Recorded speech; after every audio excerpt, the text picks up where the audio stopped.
사무엘상 강의 27번째 시간으로 영적 전쟁의 승리의 비결이라는 제목으로 말씀을 보겠습니다. 성경에는 한 사람의 믿음으로 말미암아 민족의 역사와 운명이 바뀌는 일들이 많이 기록되어 있습니다. 우리는 그런 사람들의 이름을 잘 알고 있죠. 요셉, 모세, 여호수아, 다윗. 교회 다니는 사람들이면 이 이름들이 어떤 의미를 가지고 있는지 아주 명확하게 알고 있습니다. 이들이 가졌던 그 하나님에 대한 의존과 믿음으로 말미암아 그들이 속했던 이 이스라엘의 운명이 달라지는 결과가 나타났습니다. 이런 이들처럼 유명하고 또 성경에 많이 기록된 인물은 아니지만 요나단 또한 이런 한 민족의 역사를 좌지우지하는 그런 믿음의 반응을 했던 사람입니다. 요나단이 이런 놀라운 일을 할 수 있었던 것은 그가 가졌던 탁월한 능력이나 군사력 때문이 아니었습니다. 요나단은 믿음을 가지고 아주 미약하고 또 약한 그런 존재였지만 그 믿음이 만들어내는 결과를 그가 보게 된 것입니다. 그런데 이 요나단은 자기 아버지 사울과는 아주 여러 가지 면에서 대조적인 인물이었습니다. 1절을 보시면 이 요나단이 이 사울과 어떤 다른 반응을 했는지 이렇게 기록합니다. 하루는 사울의 아들 요나단이 자기 무기 든 소년에게 이르되 우리가 건너편 블레셋 사람들의 부대로 건너가자. 지금 셀 수도 없는 많은 블레셋 군대가 몇 명 되지 않는 이 이스라엘 백성들을 둘러싸고 있는 상황입니다. 그런데 이런 상황이면 지금 피하고 도망치고 어떻게든 두려움에 떨며 아무것도 하지 못하는 것이 일반적인 상황이죠. 그들을 구원할 자로 선택된 사울이 바로 이런 상황이었는데, 그런데 지금 이런 상황에서 요나단은 독자적으로 무엇인가 해야 될 상황이기 때문에 그가 일어나 블레셋 군대로 가자라고 이야기를 합니다. 그런데 이런 요나단과 달리 2절에서 사울은 어떤 상황이었나요? 사울이 기브와 변두리 미그론에 있는 석류나무 아래에 머물렀고 함께한 백성은 600명 가량이며 아히야는 에봇을 입고 거기 있었으니. 성경이 사울이 어떤 모습으로 있었는지 이렇게 자세히 묘사하는 것은 이 사울이 이 요나단과는 어떤 반대되는 태도를 가지고 있었는지를 보여주고자 하는 것입니다. 특별히 왜 사울을 석류나무 아래에 머물러 있었다라고 이야기를 하는 것일까요? 지금 이렇게 두려움에 떨면서도 마치 구약의 사사들이 재판을 하듯이 자기 권위를 드러내기 위해 가장 큰 나무 아래 자기의 그런 보호자를 만들어 놓고 나는 이렇게 권위 있는 자야라는 것을 사람에게 드러내고자 일부러 석류나무 아래에 앉았던 것이죠. 근데 그의 지금 실체가 어떤가요? 원래 수천 명이던 군대는 다 도망가고 겨우 600명밖에 남지 않은 그런 상황이었습니다. 그런데도 또 아히야라고 하는 당시 대제사장을 불러 그를 통해 영적 조언을 구하고자 하는 상황이죠. 근데 이 아히야에 대해서 성경은 뭐라고 이야기하냐면 그가 엘리의 손자라고 이야기를 합니다. 엘리는 어떤 존재인가요? 영적 어둠으로 말미암아 하나님의 심판을 당한 자죠. 결국 이렇게 영적으로 어두운 사울과 영적으로 어두운 이런 대제사장, 이들이 만들어내는 결과가 어떠한 것인지 우리는 명확할 것입니다. 그런데 지금 구약 성경에 보면 이런 전쟁 이야기가 아주 많이 나옵니다. 아니, 지금 우리가 살아가면서 정말 이런 칼을 들고 또 활을 가지고 싸우는 전쟁을 싸우는 경우가 있나요? 옛날에 이렇게 칼과 창으로 싸웠다면 그러면 지금은 총으로 싸우는 그런 전쟁을 이 전쟁의 상황을 통해 우리가 배워야 하는 것인가요? 옛날에 이렇게 싸움을 하면 사람들을 죽이고 땅을 빼앗는 일들을 했는데 도대체 왜 이 이야기를 우리에게 이렇게 많이 기록하셔서 이것을 통해 도대체 무엇을 성경이 이야기를 하고자 하는 것인가요? 구약에 나오는 전쟁 이야기는 지금도 벌어지고 있는 영적 전쟁에 대한 모형입니다. 영적 전쟁은 눈에 보이지 않는 것입니다. 그래서 이런 눈에 보이는 어떠한 전쟁의 상황을 통해 이 영적 전쟁의 원리를 가르쳐 주시지 않으면 눈에 보이지 않는 이런 전쟁의 상황들을 우리는 깨닫지 못하고 거기에서 무엇을 해야 될지 알지 못한 채로 결국 패배할 수밖에 없기 때문에 하나님은 구약 성경에 나오는 이런 많은 전쟁 이야기들을 통해서 너희가 이 영적 전쟁을 통해 어떻게 반응하고 어떻게 싸워야 할지를 가르쳐주고 계신 것입니다. 그럼 눈에 보이지 않는 이 영적 전쟁은 도대체 어떤 전쟁인가요? 바로 이 영적 전쟁은 하나님 나라를 확장하기 위해 죄와 세상과 마귀가 지배하고 있는 이 사탄의 왕국을 파괴하며 하나님 나라를 확장해 나가는 전쟁을 이야기하는 것입니다. 여러분, 세상에 있는 모든 사람들은 지금 죄와 세상과 마귀의 노예된 채로 살고 있습니다. 물론 성도들 가운데도 이런 성령의 강력한 통치와 다스림 가운데 있지 아니하며 내 욕망과 내 두려움에 매여 살아가는 자들은 문의는 그리스도인인데 어쩌면 세상 사람들처럼 죄와 이런 세상의 노예된 채로 여전히 살고 있는 사람들이 많이 있죠. 그런데 영적 전쟁이 이 가운데 필요한 것입니다. 눈에 보이지 않는다고 그 상황 그대로 살고 있다면 어떤 일이 벌어질까요?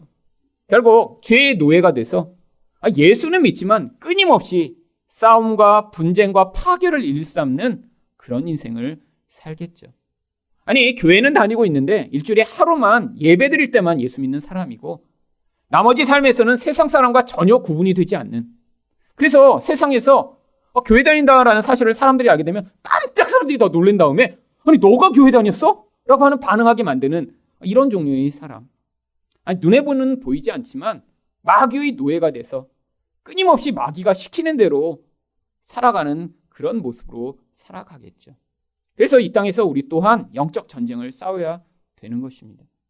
그래서 우리 싸움을 성경은 무엇이라고 이야기를 하나요? 에베소 6장 12절 말씀을 보시면 우리의 씨름은 혈과 육을 상대하는 것이 아니요 통치자들과 권세들과 이 어둠의 세상 주관자들과 하늘에 있는 악의 영들을 상대함이라. 여러분, 여기 나와 있는 통치자들, 권세, 어둠의 세상 주관자들, 악의 영들은 많은 종류의 다양한 영향력을 미치는 마귀의 졸개들을 이야기하는 것입니다.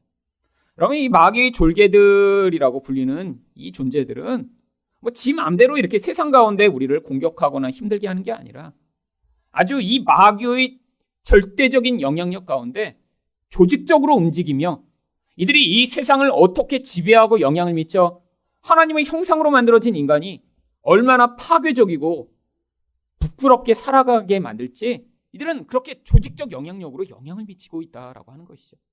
그래서 이런 상황을 알지 못한 채로 우리가 그냥 세상에서 살아가는 방식대로 살아가다가는 내가 알지 못하는 사이에 이들이 밥이 되고 이들이 노예가 되어 결국에는 파괴적인 인생, 멸망하는 인생을 살 수밖에 없는 것입니다. 그래서 우리가 이 영적 전쟁 이야기들을 통해 어떻게 영적 전쟁을 싸워가야 할지를 배워야 하는 것입니다. 그렇다면 영적 전쟁의 승리의 비결은 무엇인가요? 첫 번째로 세상의 힘이 아닌 하나님을 의존해야 합니다. 6절 상반절 말씀입니다.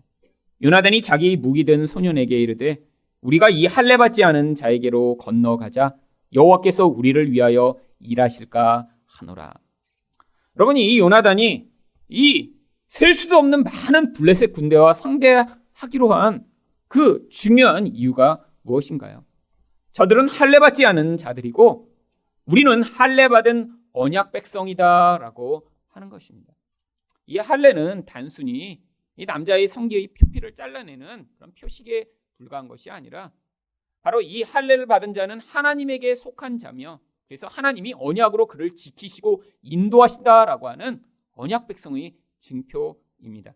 그래서 창세기 17장 10절에 하나님이 할례를 명하신 이유가 이렇게 나옵니다. 너희 중 남자는 다 할례를 받으라. 이것이 나와 너희와 너희 후손 사이에 지킬 내 언약이니라. 하나님이 그래서 구약의 이스라엘 백성들한테는 다 할례를 받게 만드셨죠. 결국 이 언약 안에 있는 자는 하나님의 도우심이 있는 것입니다. 왜? 언약 백성은 이제 하나님의 백성이며 하나님의 자녀가 되었으니까요.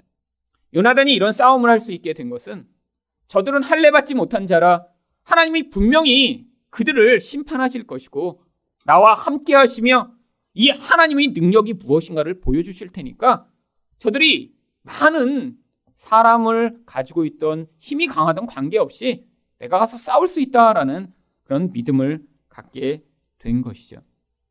여러분, 도대체 지금 그럼 이 할례는 무엇을 이야기하는 것인가요?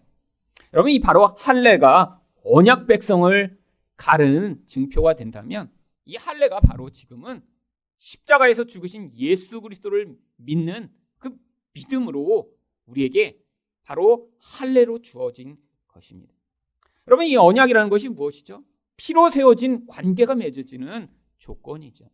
바로 그래서 지금은 우리가 예수 그리스도가 십자가에서 죽으심을 믿고 내가 그래서 내 죄가 아니라 하나님과 관계 맺는 자가 되기 원한다라고 하나님께 나아갈 때 바로 우리가 영적 할례를 받은 자이며 영적 이스라엘이 된 것입니다.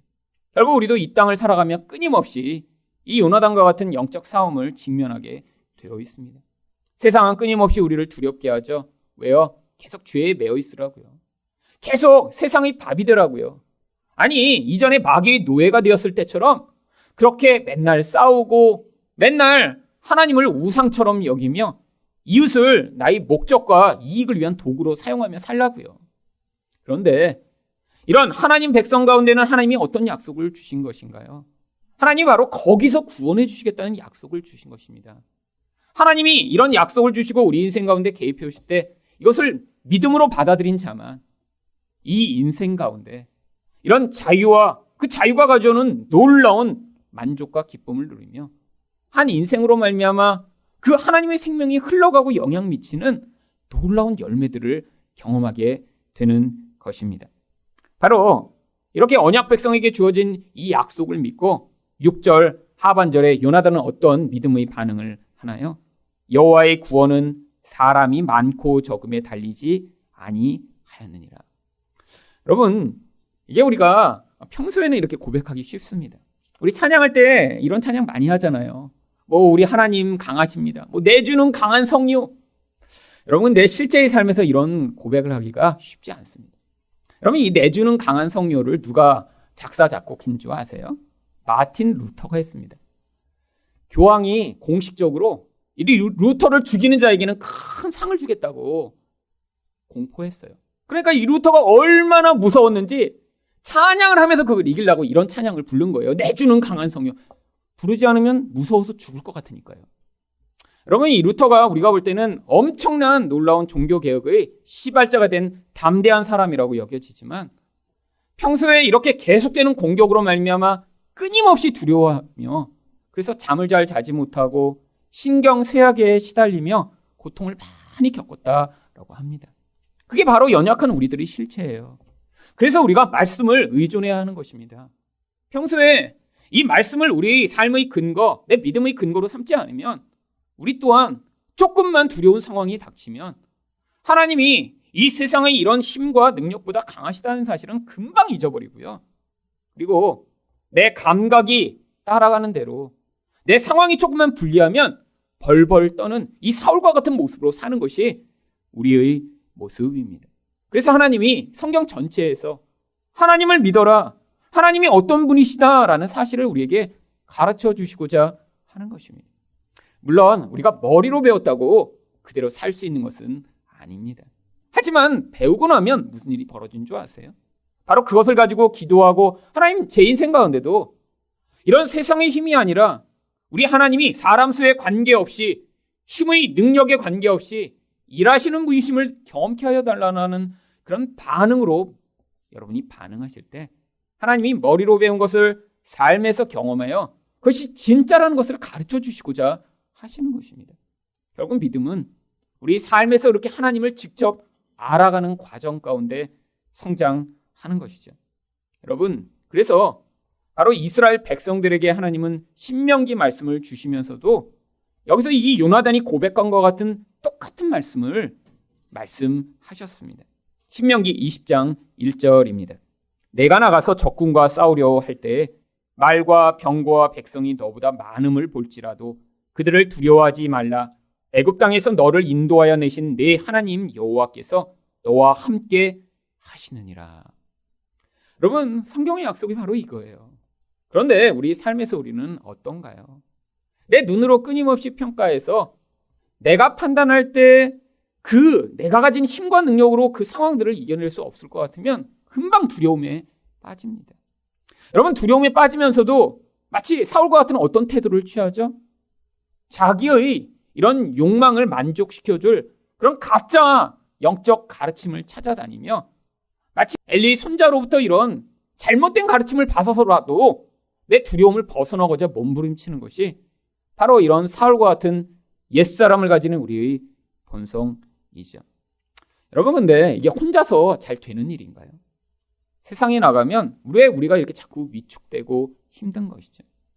왜요? 세상에서는 세상의 힘이 마치 절대자인 것처럼 영향을 미치니까요. 여러분, 이게 현실입니다. 여러분, 그런데 바로 그런 일을 할 때 같이 하는 사람이 꼭 필요한 것입니다. 여러분, 요나단이 자기 무기를 든 자에게 뭐라고 이야기합니까? 자, 우리 한번 가보자. 그랬더니 7절에서 무기 든 자가 뭐라고 이야기를 하죠? 무기를 든 자가 그에게 이르되 당신의 마음에 있는 대로 다 행하여 앞서 가소서. 내가 당신과 마음을 같이하여 따르리다. 수만 명이 이러고 버티고 있는데 혼자 가겠다 그러면 지금 정신이 좀 없으세요? 너무 무서워서 지금 제정신이 아니신가요? 지금 정신을 좀 차리세요 라고 조언을 내야 좋은 이런 부하가 아닌가요? 지금 죽으러 가자는 거 아니에요? 죽으러. 그랬더니 당신과 마음을 같이하여 따르겠습니다. 지금 둘 다 제정신이 아닌 것 같죠.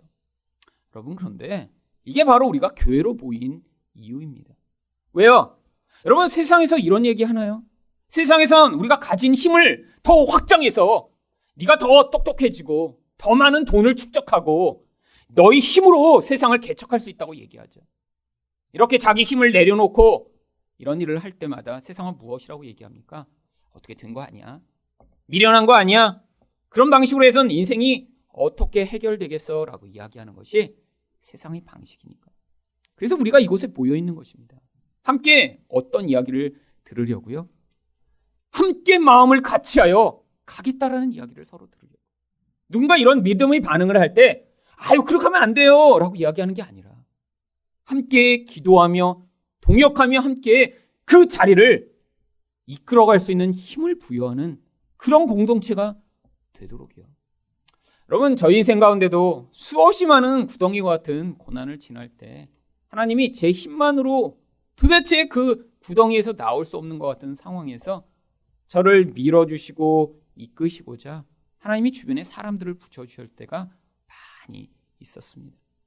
여러분, 미국에서도 많은 분들이 저를 위해 기도해 주시고 정말 재정적으로 후원해 주시고 그분들의 도움과 은혜로 말미암아 사실은 그 구덩이에서 혼자서는 도저히 나올 수 없을 것 같았는데 사실은 그런 위로들이 저로 말미암아 내가 혼자가 아니구나. 하나님이 이렇게 사람들을 통해 함께 하시며 은혜를 베푸시는 이 길이 그래서 맞구나라고 생각을 하며 그 과정들을 걸어올 수 있었던 것이죠. 그래서 우리가 이 하늘사랑교회로 모여 있는 것입니다.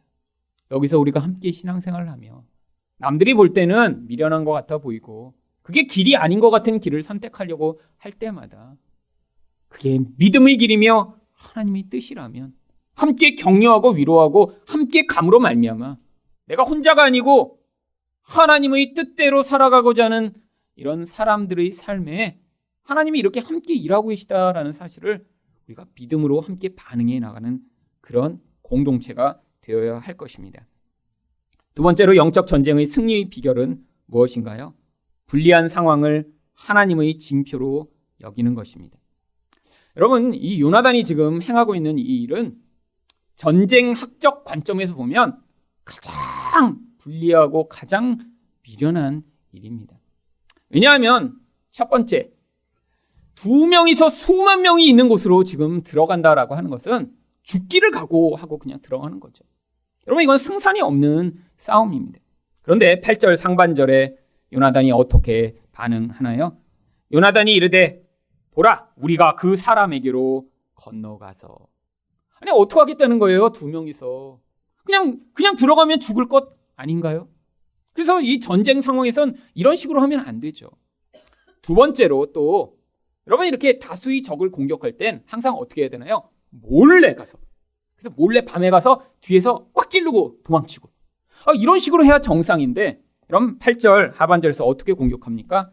그들에게 보이리니. 가서 자기 두 명이 야 우리가 공격할 거야 라고 사람들에게 다 알리고 가겠다는 거예요. 여러분 죽을 게 너무 빤하지 않아요? 그 다음 또 어떻게 합니까? 9절입니다. 여러분 원래 이렇게 또 공격을 할 때는 소수일 때는 어떤 방식으로 취해야죠? 지리적 이점을 잘 살려야 합니다. 근데 지금 이 전쟁하는 이 전쟁터가 어떤 상황이냐면 큰 바위가 양쪽에 있는 상황이에요. 그래서 골짜기를 사이에 두고 서로 지금 대치하니까 이들이 지금 당장 공격 못 해오는 그런 상황인 것입니다. 이게 평지였으면 여러분 600명 모여 있는데 수만 명이 당장 공격해서 죽였겠죠. 근데 지금 큰 날카로운 바위 사이에서 지금 서로 대치하고 있으니까 당장에 못 건너오는데 그러면 그 바위 꼭대기에 있다가 자 일로 와 해갖고 올라오면 위에서 그냥 돌이라도 던지고 이렇게 한 명이라도 죽여야 될 텐데 지금 어떻게 하겠다고 하냐면 그쪽으로 지금 건너가겠다라고 이야기를 하고 있습니다. 9절과 10절 상반절입니다. 그들이 만일 우리에게 이르기를 우리가 너희에게로 가기를 기다리라 하면 우리는 우리가 있는 곳에 가만히 서서 그들에게로 올라가지 말 것이요 그들이 만일 말하기를 우리에게로 올라오라 하면 우리가 올라갈 것은. 자기가 그들에게 가겠대요. 여러분 그렇게 많은 사람들이 지키고 있는데 지금 두 명이 그 날카로운 바위를 기어 올라가서 그들에게 올라가다가 그럼 위에서 활이라도 쏘고 돌이라도 던지면 어떻게 하나요? 아니 지금 도대체 말도 안 되는 일을 계속하고 있습니다. 게다가 지금 이렇게 두 명이 나갔는데 아무한테도 알리지 않았어요. 1절 하반절을 보시면 그의 아버지에게는 아뢰지 아니하였더라. 왜 아뢰지 아니하였나요? 절대 못 가게 할 테니까요. 여러분 지금 이 상황을 한번 보세요. 두 명이서 모든 불리한 상황들을 지금 다 조합해 그래서 가서 전쟁을 하겠다라고 하고 있는 것입니다. 여러분 이게 우리가 볼 때는 참 미련한 일이죠. 세상에서도 봐서 이런 일로 일을 하면 안 됩니다. 여러분 모든 불리한 것을 선택해 행하는 이 모습. 근데 왜 이렇게 요나단이 이런 불리한 모든 것을 취해 이렇게 전쟁을 하고자 한 것이죠? 바로 10절 하반절 때문입니다. 여호와께서 그들을 우리 손에 넘기셨음이니 이것이 우리에게 표징이 되리라.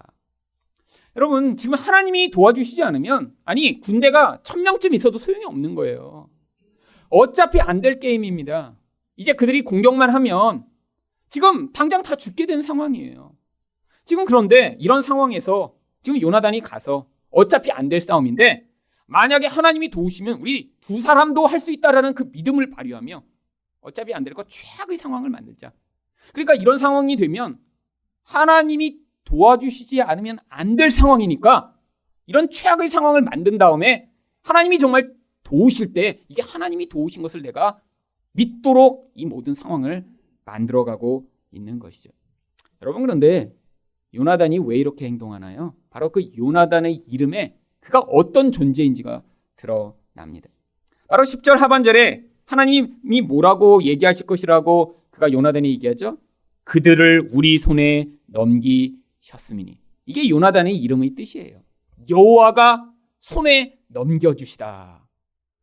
결국 요나단은 자기 이름대로 행동하는 것입니다. 하나님이 그 적들을 내 손에 넘겨주셔서 하나님이 누구신가를 보여주실 거예요. 근데 나는 내 힘으로는 할 수 없으니까 내가 아무것도 못하는 그런 상황을 만든 뒤에 하나님이 그들을 넘겨주셨음을 내가 보고 찬양하고 그 믿음의 결국이 무엇인가를 보기 원합니다라는 마음으로 그래서 지금 간 것입니다. 여러분 그래서 그들이 블레셋에게 보였더니 11절에서 블레셋 사람들이 뭐라고 이야기하나요? 둘이 다 블레셋 사람에게 보임에 블레셋 사람이 이르되 보라 히브리 사람이 그들이 숨었던 구멍에서 나온다 하고. 아유 저 숨었던 구덩이에서 지금 올라오고 있잖아. 지금 조롱하는 거죠. 지금 바보 같은 놈들 무서워서 구덩이에 숨었다 이제 상태가 어떤지 지금 나와서 보고 있구나. 그런데 12절에서 이 블레셋 사람이 또 뭐라고 얘기합니까? 그 부대 사람들이 요나단과 그의 무기를 든 자에게 이르되 우리에게로 올라오라 너희에게 보여줄 것이 있느니라. 그럼 뭘 보여주겠어요? 한글로는 보여줄 것이 있다라고 하는데 우리가 본때를 보여줄게 이런 의미로 지금 오라고 그러는 거예요. 자 와봐 우리가 한번 본때를 보여줄게. 여러분 근데 이런 불리한 상황에서 요나단이 어떻게 이야기합니까? 12절 하반절입니다. 요나단이 자기 무기를 든 자에게 이르되 나를 따라 올라오라. 여호와께서 그들을 이스라엘의 손에 넘기셨느니라. 최악의 상황이 됐는데 바로 저 최악의 상황이 하나님이 우리를 이 모든 전쟁에서 승리케 하시는 사인이다라고 받아들이고 지금 올라가고 있죠. 여러분, 근데 지금 올라가는 길이 쉽지 않습니다. 13절 상반절을 보시면 요나단이 손발로 기어 올라갔고 그 무기 든 자도 따랐더라. 바위가 너무너무 험해요. 그래서 그냥 걸어갈 수가 없어서 무기를 들지도 못한 채로 기어서 겨우 올라가는 상황인데 그 바위에 대해서 그래서 4절에서 원래 이렇게 이야기를 했었습니다. 요나단이 블레셋 사람에게로 건너가려 하는 어기 사이 이쪽에는 험한 바위가 있고 저쪽에도 험한 바위가 있는데 하나의 이름은 보세스요 하나의 이름은 세네라. 저쪽에 있는 큰 바위는 보세스라고 이름을 붙였습니다. 이 보세스라는 이름은 미끄러운 바위라는 뜻이에요.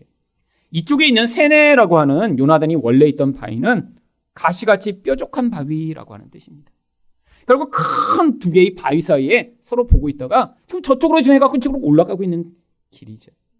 여러분, 이 결론을 모른다면 우리는 이 결말이 어떻게 끝날지 이렇게 예측할 수 있습니다. 올라가다가 죽겠구나. 아니면 저쪽에서 야, 두 명이니까 이제 올라와봐. 우리가 뻔때 보여줄게. 그래서 올라오는 이 요나단과 그 무기 든 자를 당장에 쳐서 죽이겠구나. 여러분, 그런데 반전이 일어납니다. 13절 하반절입니다.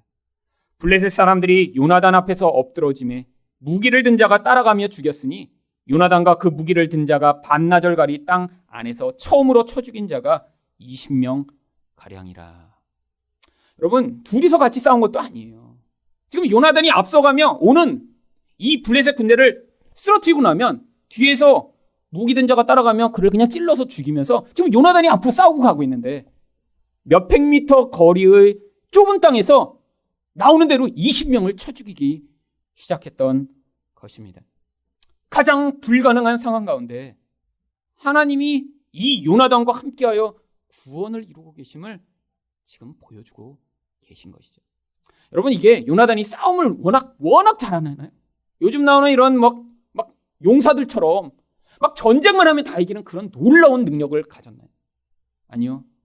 여러분, 생각해 보세요. 이런 싸움에 이 모든 일이 가능하게 된 게 하나님의 개입이 아니면 불가능하다는 사실을 보여주고자 이 성경이 기록하고 있는 것입니다. 여러분, 그래서 우리 인생 가운데도 하나님이 도심이 아니면 불가능한 상황들을 하나님이 끊임없이 만들어내시는 거예요. 물론 우리들은 얕기 때문에 이 요나단처럼 행동하는 경우는 없습니다. 우리 인생 가운데 우리가 스스로 이렇게 아주 불리한 상황으로 계속 만들지는 않아요. 여러분, 그렇진 않죠. 그래서 하나님이 그렇게 만들어주시는 것입니다. 우리는 절대로 안 할 거기 때문에. 근데 우리 상황 가운데서 내가 어떻게 할 수 없는 상황이 자꾸 생겨요. 이건가 그래서 선택을 했는데 그게 최악의 수예요. 자꾸 그렇게 만들어가면 나중에는 팔다리가 다 묶이고 내가 스스로 결정하고 행동할 수 없는 그런 최악의 상황에 들어가 망연자실하여 하나님 도와주세요라고밖에 할 수밖에 없는 상황에 우리가 처하게 될 때가 있습니다. 근데 바로 이때가 어떤 때인가요? 하나님의 구원이 임하는 때라고 하는 일이죠. 여러분, 그렇게 하나님의 구원이 임해야 그 구원이 임한 뒤에 무슨 일이 가능한가요? 우리 하나님이 구원하셨습니다. 바로 이 고백이 가능해지는 것입니다. 여러분, 2주 전에 시골에서 어떤 목사님 부부가 저희 교회에 찾아오셨어요. 바로 지난 크리스마스 때 저희가 헌금으로 이제 스타렉스 차량을 사드린 원리교회 목사님과 사모님이셨습니다. 너무 감사하다고 시골에서부터 이제 쌀을 가지고 오셨어요. 지금 여러분이 드시고 계신 밥이 바로 원리교회에서 갖고 온 쌀로 지금 밥을 드시고 계신 것입니다. 물론 딸기도 갖고 오셨는데 딸기는 너무 금방 상하기 때문에 제가 혼자 다 먹었습니다. 저희 아이들도 먹었고요. 딸기는 일주일을 보관을 할 수가 없어서 어쩔 수 없이 토요일날 갖고 오셨으면 제가 주일까지 남기려고 그랬는데 근데 딸기는 제가 먹었습니다. 네. 근데 이제 이 두 분이 이제 오신 이유가 사실 너무너무 저희 교회에 감사해서 그렇죠. 솔직히 저도 이전에 얼굴 못 본 분이에요. 전화 통화만 했던 목사님이십니다. 그런데 이제 와서 차도 보여주시고 그리고 이제 저희 교회에 감사를 표명하고자 이제 멀리서부터 이제 오신 것이. 근데 이제 그때 전화로는 얘기를 안 하셨던 이야기를 하시더라고요. 저희가 이제 크리스마스 헌금을 이제 보냈지만 사실 그 차가 문제가 생긴 거는 11월 달부터 문제가 생겼답니다. 11월 초가 됐는데 이제 더 이상 차를 탈 수 없는 상황이 된 거예요. 덜덜덜덜. 그래서 이제 카센터에 갔더니 이제 아래가 다 차가 다 망가져서 이제 더 이상 탈 수 없는 상태라고. 이제 폐차를 해야 된다고. 차를 폐차하면 교인들을 모시고 와서 예배를 드릴 수 없는 시골이라 이제 억지로 주일만 운행을 하신 거예요. 주일만. 근데 그것도 더 이상 탈 수 없는 상황이 돼서 11월 중순이 지나서 결국 폐차를 하셨답니다. 이제 어떻게 할 수 없는 상황이 된 거죠. 그래서 이제 11월 달 그 차가 문제가 생기면서 목사님과 사모님이 이제 특별 작정 기도를 시작하신 거예요. 보통 작정을 하면 이런 큰 문제의 경우엔 한 달 정도를 작정하면 하나님이 응답을 하시면 좋죠. 그래서 이제 한 달을 이제 열심히 기도하시고 이제 차는 없고 그래서 열심히 기도하셨는데 11월 말까지 이렇게 보통 정해놓고 기도를 하시면 응답이 그때 딱 안 되면 이렇게 사람은 대부분 낙심을 하게 됩니다. 12월 1일이 됐는데 낙심이 되신 거예요. 낙심. 이렇게 한 달을 열심히 기도해도 아무 소용이 없는데 어떻게 해야 하나. 근데 꼭 이럴 때 꼭 마음을 요동케 하는 일이 같이 벌어지기 마련입니다. 이 목사님이 그 원리교회에 가신 지가 이제 7년이 되셨대요. 작년 말로. 근데 그 동네에 똑같은 때 부임하신 다른 목사님이 계신 거예요. 그래서 똑같이 7년이 되신 거예요. 근데 이 다른 교회의 목사님 부부한테는 그 교회가 7년 되셨다고 해외여행을 선물로 보내드렸답니다. 그러니까 그 얘기를 듣자마자 이 목사님이 마음이 더 많이 상하신 거예요. 나는 7년 이렇게 목회하고 차폐차했구나. 그러면서 마음이 많이 상하셨죠. 힘들었죠. 다른 교회는 이렇게 잘 돼갖고 해외여행도 가는데 해외는커녕 그냥 차가 망가져서 그렇게 돼서. 그래서 이제 사모님한테 한 달을 기도했는데도 아무 수가 없으니 어떻게 해야 하지? 그랬더니 사모님이 그러셨다고 그래요. 우리가 밥을 굶어서 그러면 이제 어떻게 해보자고. 여러분, 그 밥 굶는다고 차를 살 수 있나요? 미니카는 살 수 있습니다. 근데 그러면 안 되잖아요. 그렇게 낙심해서 완전히 포기된 상황에서 제가 12월 2일 날 전화를 드린 거예요. 12월 2일. 타이밍 기가 막히죠? 12월 2일. 사실은 그 전날 제가 전화하려고 했는데 하여튼 무슨 일 때문에 바빠갖고 그 다음날쯤 이제 전화를 해야겠다. 그래서 제가 그 다음날 전화한 거예요. 12월 2일. 여러분, 그 소식을 듣고 얼마나 기뻐하셨는지 모릅니다.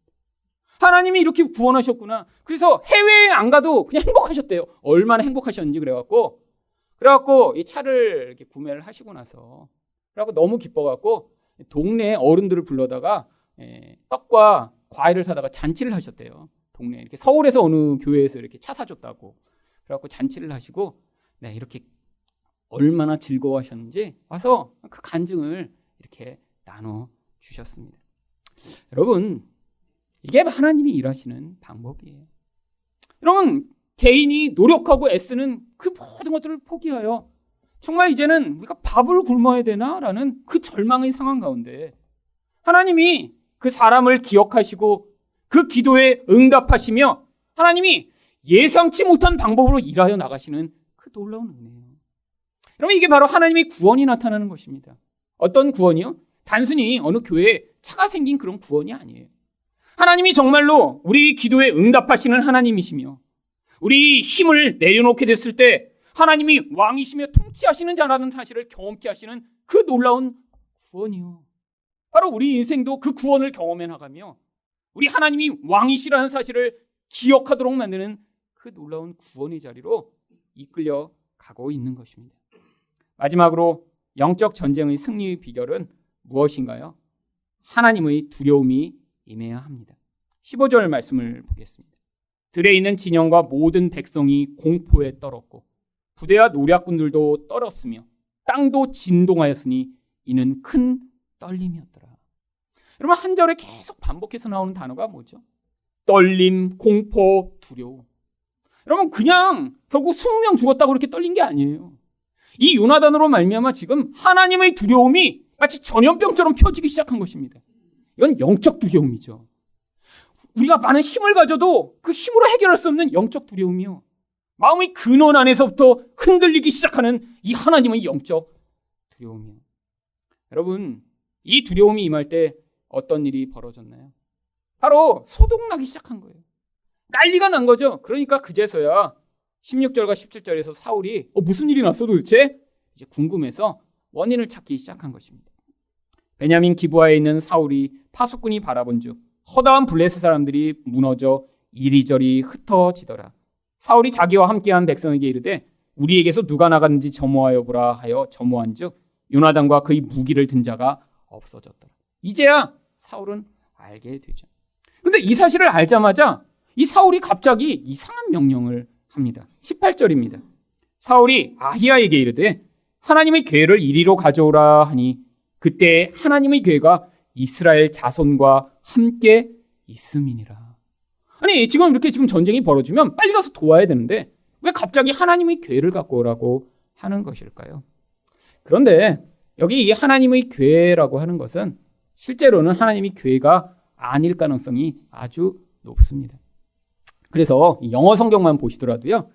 영어 성경들 가운데 절반 정도는 이거를 아크 오브 커버넌트, 이제 하나님의 궤라고 번역을 하는데 또 절반 정도는 하나님의 궤라고 번역하지 않고 하나님의 에봇이라고 번역을 합니다. 헬라어로 번역을 한 70인역 번역에도 에봇이라고 되어 있어요.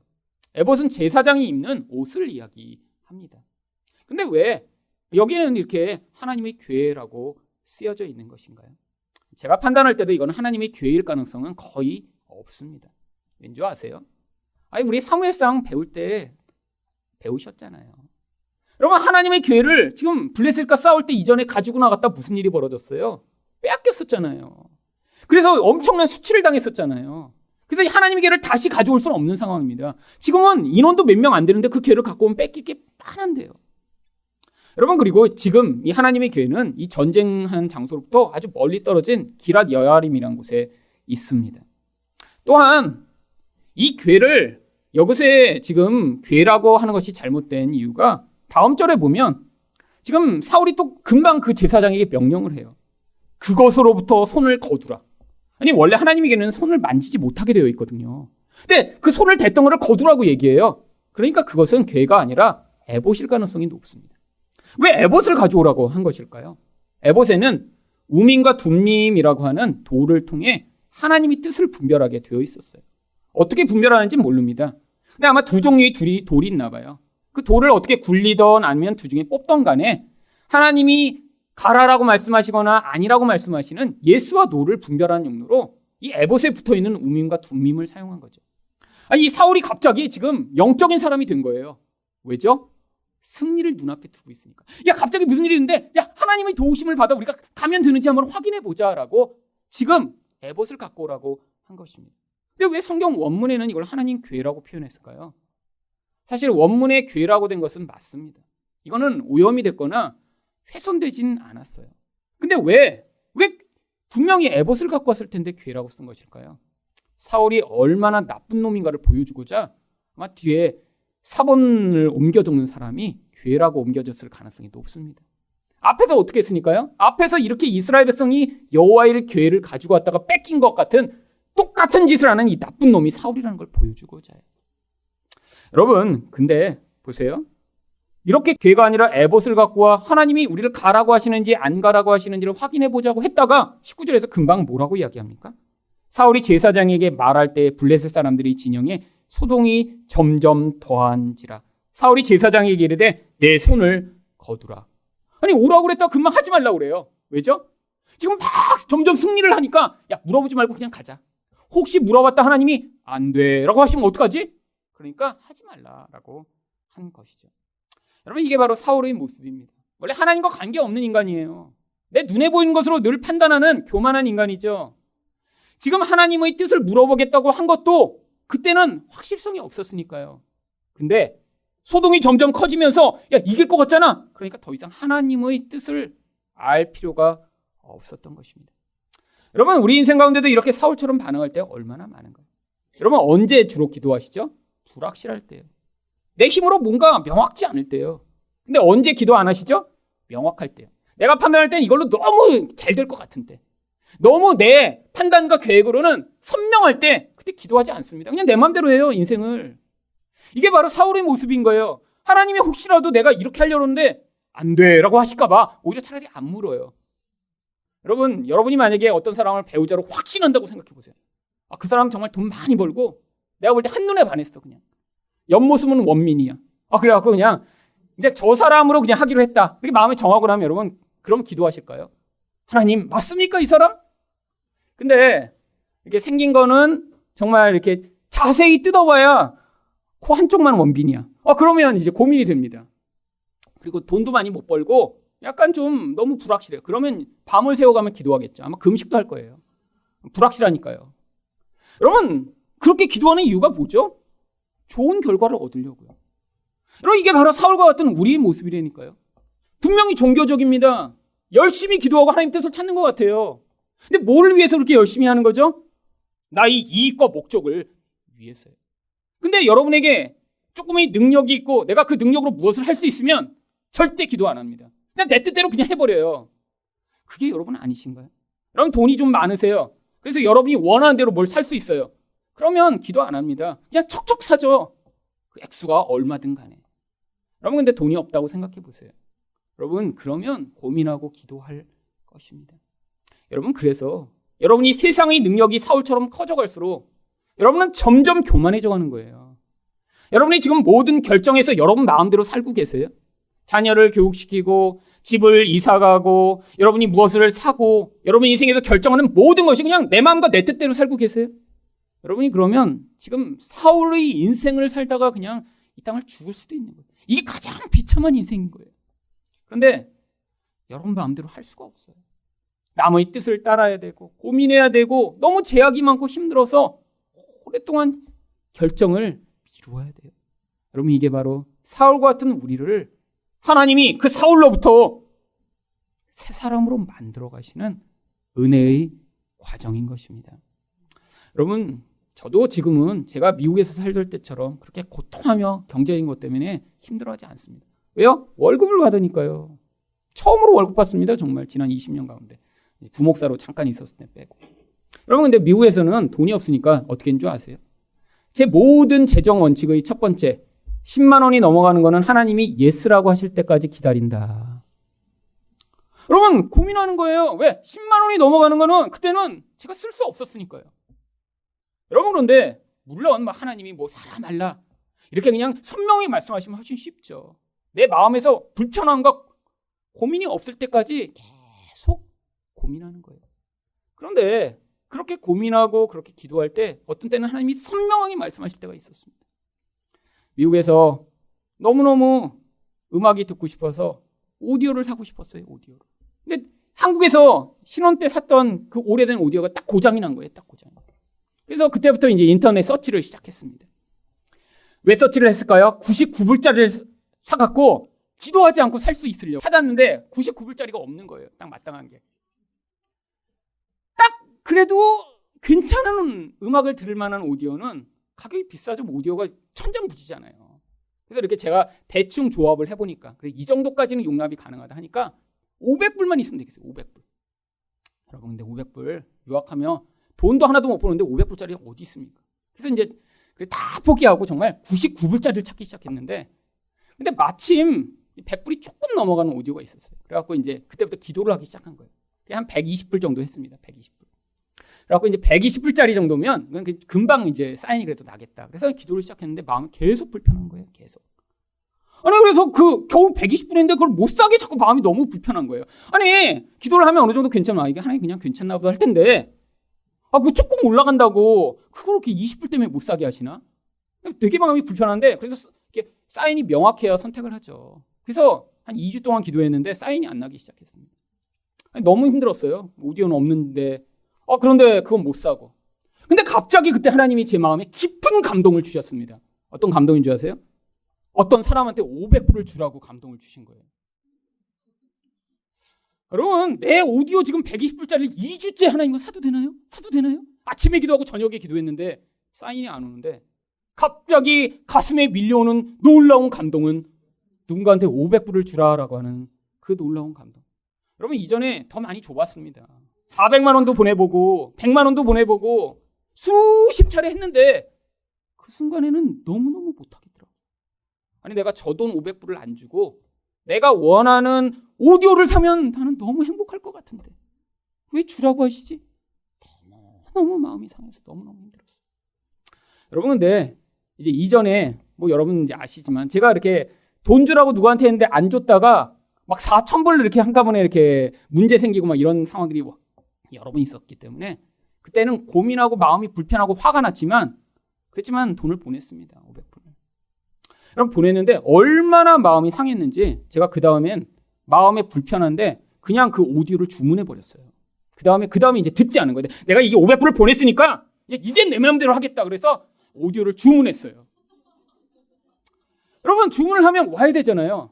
그리고 원래 미국이 이제 제가 아마존에서 주문을 했는데 아마존 이 전기 전자 그 창고가 텍사스에 있습니다. 바로 저희 동네에 있어요. 그 창고가.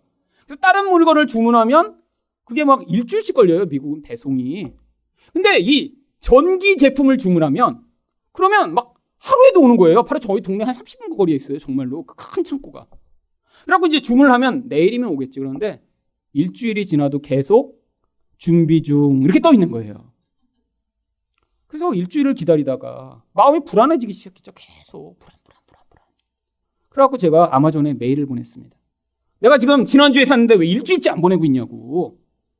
그랬더니 바로 고세의 품절이 됐다는 거예요. 바로 그 물건이. 그리고 저한테 환불을 해줬어요. 그러니까 더 많이 화가 나는 거예요. 더 많이. 이제 해보자는 건가? 그래갖고 뭐 세상에 물건이 뭐 아마존에만 팔아? 그래갖고 그 다음에 제가 그 물건을 이제 다른 사이트에서 찾기 시작했습니다. 그랬더니 정말 품절이 됐나 봐요. 다른 사이트에 그 가격이 다 그 전까지는 119불에 올라있던 물건인데 219불로 올라버린 거예요. 모든 사이트에서. 그러면 이전에 119불에 팔던 거 219불에 절대 못 사죠. 그러니까. 여러분 제가 그래서 그때 고민하기 시작했습니다. 근데 이제 그때 마침 제 500불을 받았던 이제 멀리 있던 어떤 가정에서 연락이 왔어요. 제 돈을 받고 물론 가난한 어떤 이제 신학생이었는데 그 돈을 받았는데 그 다음날 아내가 하혈을 해서 병원에 들고 갔는데 셋째를 자연유산하게 돼갖고 그걸 긁어내게 된 거예요. 그래서 수술 받는데 딱 500불이 들었다는 거예요. 그래서 제가 그래 그쪽은 보내는 건 맞긴 맞았구나. 그래서 감동했는데 내 마음은 너무 화가 났어요. 정말. 야 너무 치사하지 않아요 하나님? 아니 그거 뭐 남 이렇게 다 주워놓고 나 이거 못 쓰게 이렇게 만들어 정말. 그러고 제가 얼마나 화가 났는지 그때 마음이 정말 상했어요. 근데 제가 마음이 상해서 기도가 안 되는 거예요. 기도가. 이제는 앉아있는데 밤에 저희 집 뒷문을 누가 두드렸습니다. 그래서 밤에 나가본 거예요. 누구세요? 그랬더니 우리 옆집에 살던 어떤 덩치 큰 전도사님이 찾아오신 거예요. 그래서 왜 오셨냐 그랬더니 큰 박스를 하나 들고 왔어요. 그랬더니 뭐냐 그랬더니 이삿짐 날리는데 갔는데 그 집에서 이 오디오 버린다고 그래갖고 아는 목사님 그 음악 좋아하는데 오디오 고장났다고 그러는데 그 집 드린다고 갖고 왔대요. 그래갖고 정말 2만 원 박스를 들고 온 거예요. 그래갖고 그 박스에서 꺼냈더니 멀쩡한 오디오인데 너무 크다고 버리고 간 거예요. 어느 집이. 그래서 그걸 설치해서 음악을 듣는데 하나도 안 좋더라고요. 왜? 그동안 마음이 너무 상했어요. 그리고 근데 이제 좀 오래된 오디오죠. 그래갖고 그 오디오를 검색해봤습니다. 인터넷에 다 있잖아요. 옛날에 얼마에 팔았나 그랬더니 500불에 팔던 오디오예요. 500불에 팔던. 물론 그 오디오 그냥 갖다 놓고 그 다음에도 그냥 계속 컴퓨터로 들었습니다. 오디오 있다고 그게 정말 내가 사랑했던 게 아니에요. 내 맘대로 살고 싶었던 거죠. 내 맘대로. 여러분 결국 나중에 이사 올 때 그 오디오 또 남 주고 왔어요. 여러분 근데 그 과정을 지나면 뭘 배웠나요? 내가 주인이 아니라는 걸 배웠어요. 하나님이 주인이시고 하나님 뜻대로 사는 인생이 행복하다는 걸 배웠어요. 내가 주인이 돼서 내가 판단하고 내가 결정하고 내 인생을 행복하게 만들려고 할 때마다 갈망은 더 커지고 불만족은 더 늘어나겠죠. 하지만 그 하나님의 인도하심을 받아 따라가는 인생이 되어야 그 은혜로 말미암는 기쁨과 만족이 점점 커지게 되는 것입니다. 여러분 근데 이런 상황이 벌어졌는데 이때 어떻게 이런 20명밖에 안 졌는데 이런 승리를 가져올 수 있었나요? 바로 20절 때문입니다. 사울과 그와 함께한 모든 백성이 모여 전장에 가서 본즉 블레셋 사람들이 각각 칼로 자기 동무들을 침으로 크게 혼란하였더라. 싸움은 요나단이 싸웠는데 블레셋 사람끼리 서로 싸우기 시작했대요. 근데 사실은 블레셋 사람끼리 싸운 것이 아닙니다. 21절 말씀을 보시면 전에 블레셋 사람들과 함께 하던 히브리 사람이 사방에서 블레셋 사람들과 함께 진영에 들어왔더니 그들이 돌이켜 사울과 요나단과 함께한 이스라엘 사람들과 합하였고 이전엔 블레셋의 권세가 너무 컸더니 이스라엘 백성들이 다 블레셋 사람화 된 거예요. 마치 일제시대 때 한국 사람이 일본 사람들이 앞잡이가 돼서 나쁜 짓 한 것처럼요.